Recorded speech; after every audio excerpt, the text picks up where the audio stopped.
নামাজ পড়ছে একজন ব্যক্তি, সে আল্লাহর সাথে সরাসরি কথা বলছে, তার পাশে কথা বলা জায়েজ নেই। এমনকি নামাজরত ব্যক্তির পাশে কোরআন তেলাওয়াত করাও জায়েজ নেই। কথা কি বুঝতে পারছেন? একজন ব্যক্তি নামাজে দাঁড়িয়েছে, আল্লাহর সাথে কথা বলছে, পাশে আপনি কোরআন তেলাওয়াত করতে পারবেন না জোরে জোরে। মনে মনে করতে হবে, করতে চাইলে মনে মনে করতে হবে। অনেক সময় মসজিদের ভিতরে দেখবেন নামাজ পড়া হচ্ছে, শোরগোল করছে। নবী সাল্লাল্লাহু আলাইহি ওয়াসাল্লাম বলেছিলেন, আখিরুজ জামানে, তিরমিজিতে আছে হাদিসটা, আখিরুজ জামানে ইসলামের নামটুকু থাকবে, ইসলামের প্রকৃত বিষয়গুলো থাকবে না। কোরআনের মাসহাফ থাকবে, যে মাসহাফ, কোরআনের মাসহাফটা থাকবে, এর শিক্ষাগুলো থাকবে না। মসজিদগুলো হবে চাকচিক্যময়, কিন্তু মসজিদ হবে হেদায়েত শূন্য।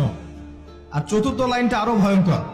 4 নম্বর লাইনে গিয়ে নবীজি বলেছেন সাল্লাল্লাহু আলাইহি ওয়াসাল্লাম, আসমানের নিচে জমিনের উপরে আল্লাহর সবচেয়ে নিকৃষ্ট সৃষ্টি হবেন এক শ্রেণীর আলেম, যাদের থেকে ফিতনা ছড়াবে এবং তাদের দিকেই ফিতনা ফিরে আসবে।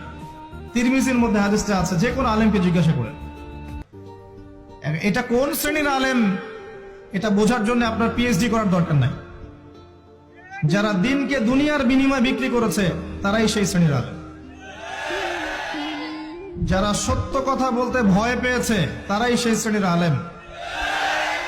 যারা সত্যকে মিথ্যার সাথে মিশ্রিত করেছে তারাই সেই শ্রেণীর আলেম। এবং যারা ইসলামের নামে উম্মাহকে শতদা বিভক্ত করে দিয়েছে, এরাই সেই শ্রেণীর আলেম।